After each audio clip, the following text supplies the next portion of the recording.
Hi everyone, happy Massage Monday. If you have sore feet at all, this is the perfect video for you. I'm going to show you just a quick and easy foot massage today, but we will be coming out with a foot reflexology massage later on, so stay tuned for that. So first you might want to try setting the room a little bit, so dim the lights and draw curtains. You can light a candle or use a rock salt lamp. Throw some essential oils in a diffuser, or you can even use it for the massage. And then I like to use either coconut oil or grapeseed oil for the massage, but you can use anything else. Just know if you use something like olive oil, it is going to smell like olive oil.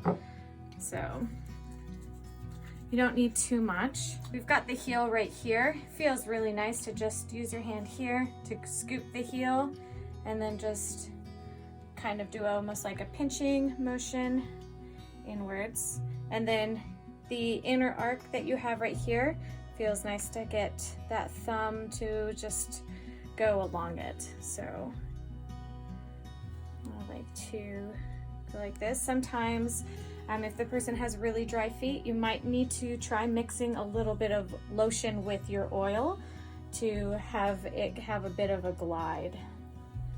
So this is a really easy one. You can also use your fist. This is always great. So I'm just going to use my fist to go up and down. I'm not really using the knuckle part, more of this flat part right here. You can also grab the foot with both hands so you can get the other side. And then I also really love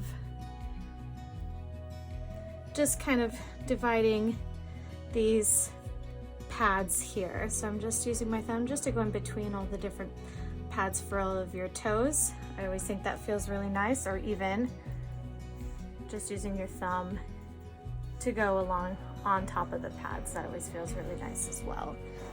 So you can kind of switch it up and try different things with the foot. This is usually the area that people are the most comfortable massaging themselves, because we oftentimes either massage our own feet or massage our partner's feet. And so this is a little bit, people feel a little more comfortable with massaging the feet versus other parts of the body. So just do whatever feels best. You know what feels good on your feet, and try to replicate that on the person that you're massaging. If you found this video helpful at all, or if there's anything else that you'd like to see or have something explained a little bit better, please comment below or just send us a DM. We want to give you the best content while you're at home during this quarantine time to not only learn these new skills, but also just be able to have a little bit of self-care at home. So just let us know.